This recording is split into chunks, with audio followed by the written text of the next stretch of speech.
to gerrymander or not to gerrymander? That is the question.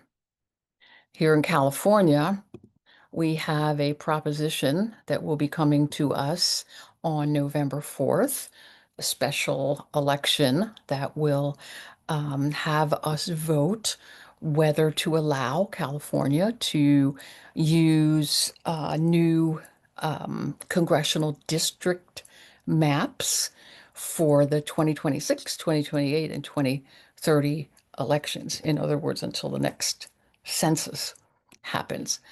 And as you probably know, this is being done in response to the mid-decade, mid-census redistricting in Texas that, on the request of Donald Trump, created more Republican seats. And so, in order to create more balance, and in response to this, California has come up with this plan. Now, if you're not from California, still it matters. It matters because they're certainly going to other states, other red states, and asking them to do the same thing, redraw their maps in order to get more Republican seats in Congress. And so this issue will be in many places, not just California, and you'll probably come up with some of the same questions about it. You've probably seen a lot of the memes and cartoons and things of Gavin Newsom, Governor Newsom, mocking Donald Trump, right? And they're funny. Let's just admit it. They're funny. Even if you disagree with them, um, they're funny. So if you haven't seen any of them, look them up because it's hysterical. But anyway, I digress.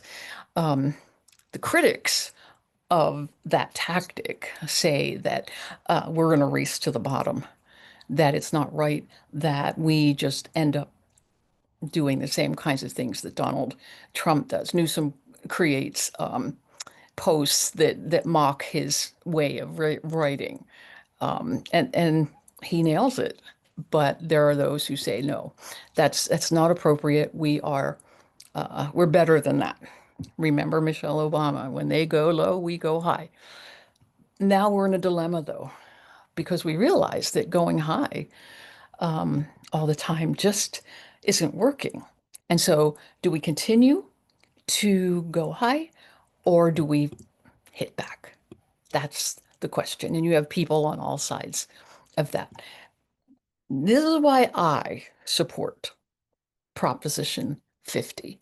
And I hope that others will do it too, and vote for it.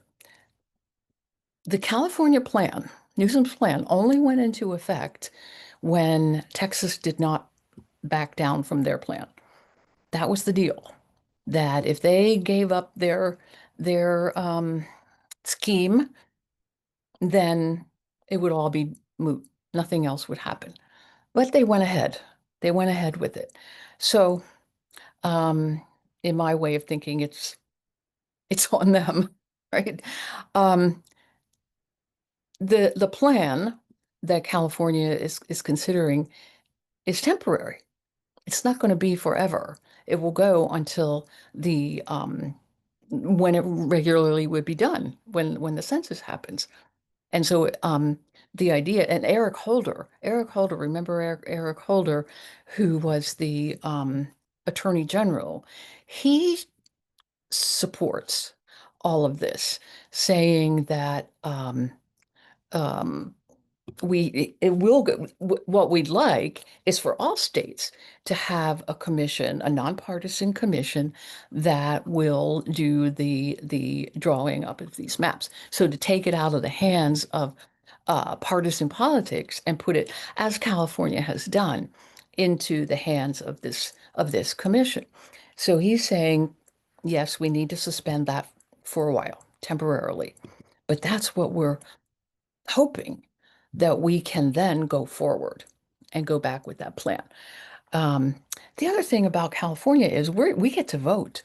Texans didn't get to vote. We get to vote. And even though it makes it a little more scary because, who knows what's going to happen, but still, that's the democratic way. Texans did not. have that opportunity. So we will get to vote. And if you're like me, if you're in California or on the West Coast at all, and you're Lutheran, if you want to see the rationale of the Lutheran bishops in the West on all of this, they have produced a very thoughtful statement on how to think about this Proposition 50. You can go to lutheranpublicpolicy.org, Lutheran Public Policy, all small case, lutheranpublicpolicy.org, and you'll find their statement there. It's worth it because it's good to have good rationale. But I'll tell you what really started me thinking about how to respond or Newsom's response to this and why I appreciate it is some of you may know I'm a big fan of the Enneagram. I'm an Enneagram 1, so I like to do things right. um, and I know that Donald Trump is an 8 on the Enneagram. And I'm not going to go into great detail here, but if you know anything about Enneagram, you know what I'm talking about. If you don't, you can look it up. But Enneagram 8s are known as sometimes the challenger or sometimes the boss. 8s are very powerful. 8s fill a room, and healthy 8s are great leaders. They get stuff done. They know how to do things and they go at it with all of their being. So if you know a healthy 8, boy, it's great to be with them on a leadership team because they are going to take charge. Now, if they're unhealthy, and of course there's a continuum from very healthy all the way down to the bottom. At the bottom, 8s can become bullies. 8s can become bullies. They want their way. They have to have their way, and they will do whatever they need to do to get their way. Who does that sound like? We know where he is on the continuum. He's not on the healthy end. He's on the bully end. And I started thinking, okay, how do we deal with bullies? Let's just admit that that's what we're dealing with here with the bully. And how do we deal with bullies? Because bullies don't back down, right?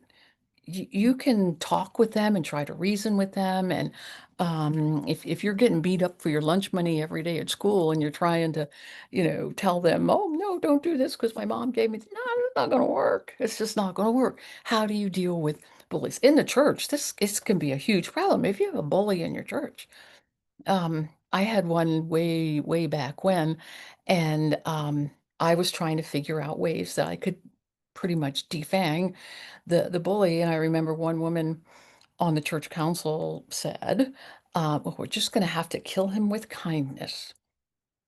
They didn't want to get into any kind of what they perceived as a conflict situation.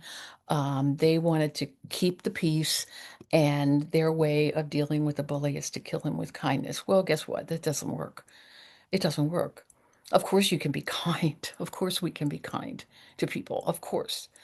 But to think that that's going to stop a bully's behavior is totally naive, and it didn't. It didn't. So, how do we deal with a bully? Well, I talked to my best friend, my best Enneagram friend, who is an 8, a very healthy 8.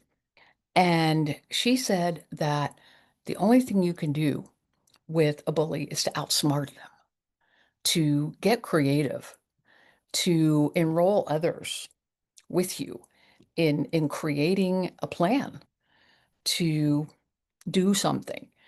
There's no, set formula of here's what you do step by step, but together make a plan to outsmart them. And that's exactly what Gavin Newsom has done. That's exactly what he's done. And I think it's been brilliant. How it'll all turn out, I don't know. But this is why I am absolutely in favor of it. We have to confront a bully, not violence for violence, not not vitriol for vitriol, no. Um, but we have to do something. So this isn't a race to the bottom at all. But Prop 50 is a thoughtful rationale for dealing with the bully and those who support him, and those who are too afraid to go against him. We have to create a model. And this was true in the church too. How to model a behavior that is going to take a bully out of power. That's what we need to do. In the church, we can certainly still have them there and they can be part of things, but they can't be in power. So anyway, that's my rationale for Prop 50. I hope if you're in California, you'll stand with me and vote for it. And if you're in another state that maybe is going to come up with its own plan, come back and listen to this, and hopefully maybe it'll apply to your situation. But for now, let's do it. Thanks. Bye.